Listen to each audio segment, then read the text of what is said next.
আসসালামু আলাইকুম। দূরের কাছে যে যেখানে বসে এই মুহূর্তে ভিডিওটা দেখছেন তাদের সবাইকে মাহফুজা কিচেন ভিডিওতে ওয়েলকাম। আজ চেওয়া মাছের দো পেঁয়াজা করব। আমরা তো এটাকে চেওয়া মাছই বলি। তো খুবই সুস্বাদু মাছ এবং খুবই মজার, খুবই অল্প মশলা অল্প তেলে এই দো পেঁয়াজাটা করব। তো কথা না বাড়িয়ে চলুন আমরা মূল ভিডিওতে চলে যাই। সাথে থাকছে পেঁপে দিয়ে মুরগির মাংসের ঝোল, মাছের পেটি, সব কিছুই অসাধারণ রান্না। আজকে খাবার একদম জমে যাবে। তো চলুন আমরা মূল ভিডিওতে চলে যাই।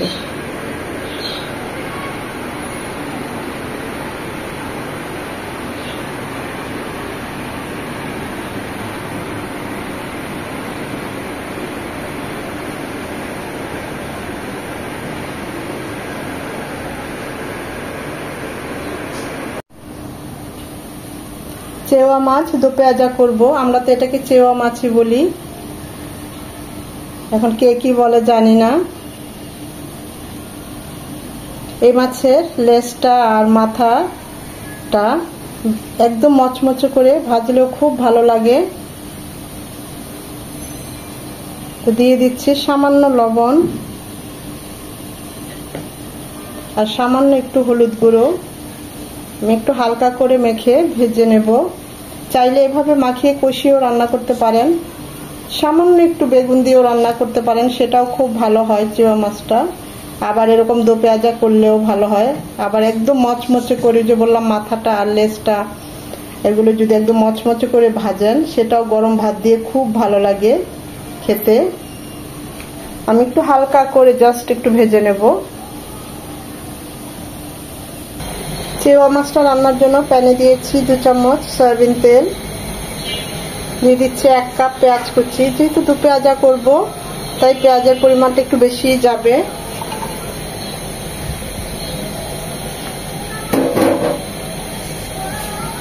পেঁয়াজটা দ্রুত নরম হওয়ার জন্য সামান্য একটু লবণের ছিটা দিয়ে দিচ্ছি।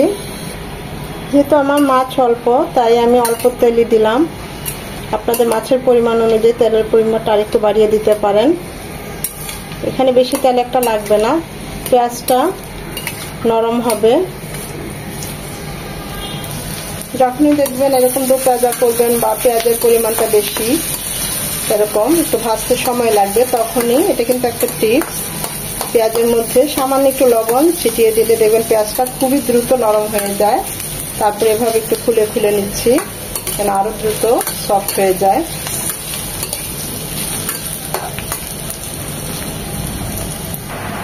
পেঁয়াজটা নরম হয়ে এসেছে, একদম লাল লাল হয়ে এসেছে। এই পর্যায়ে দিয়ে দিব 1 চামচের আদা রসুন পেস্ট।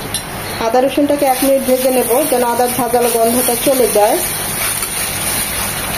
আদাটাকে 1 মিনিট ভেজে নেওয়ার পর সব 1/2 চামচ করে নিয়েছি। 1/2 চামচ ভাজা জিরে গুঁড়ো, 1/2 চামচ হলুদ গুঁড়ো, 1/2 চামচ মরিচ গুঁড়ো, একটু পানি দিয়ে গুলিয়ে দেব।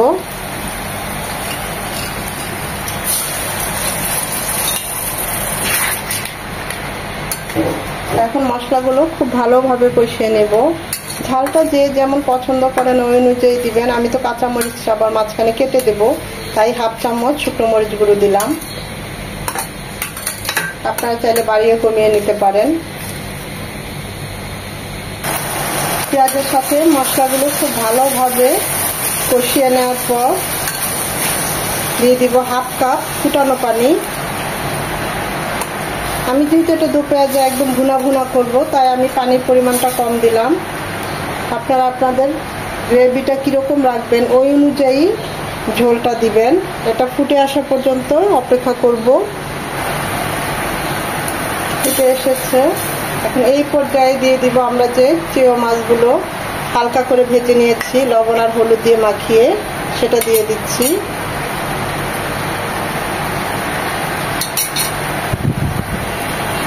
প্লেটটা ধুয়ে আরো 2 চামচ পানি দিয়ে দিলাম।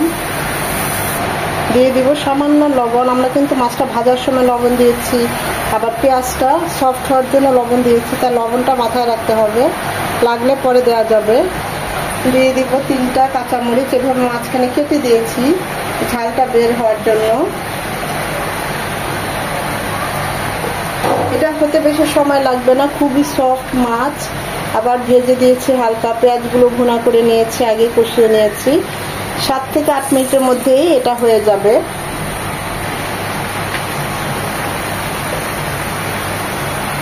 এটা খুব বেশি নাড়ার কোনো দরকার নেই, যেহেতু ঝোলটা মাছের উপরে আছে, খুব ভালোভাবেই কুক হয়ে যাবে।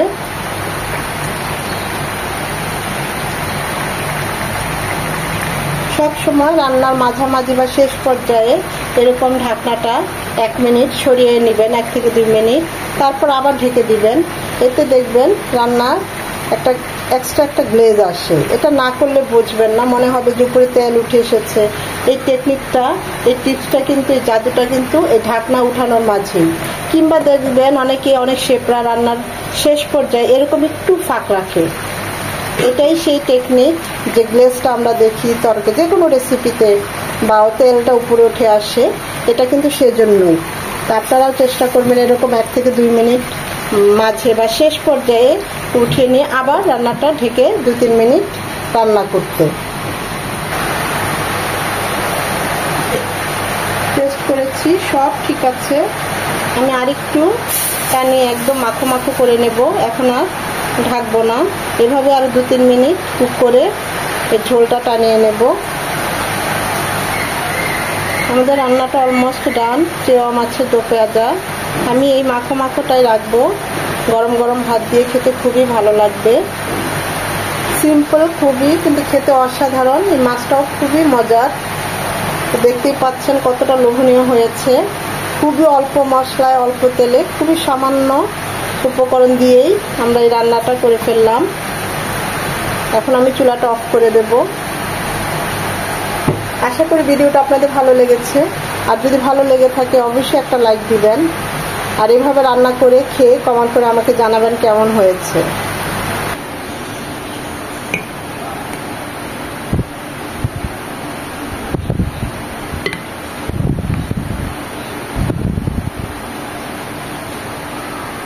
এছাড়াও পেঁপে দিয়ে মুরগির মাংসের ঝোল করেছি। বাইরে প্রচন্ড বৃষ্টি হচ্ছে। এই ঝোলটা এরকম পাতলাই হবে,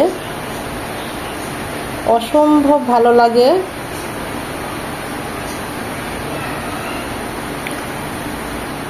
করেছি পেটি রান্না। আমরা তো এটাকে পেটি বলি, মাছের তেল বলে অনেকে, বা পেটি বলে, যে যা বলে। এই রকম সহজ এবং মজার রেসিপি পেতে অবশ্যই আমার চ্যানেলটা সাবস্ক্রাইব করবেন। এতক্ষণ যারা ধৈর্য ধরে এই ভিডিওটা দেখেছেন তাদের সবাইকে অসংখ্য ধন্যবাদ।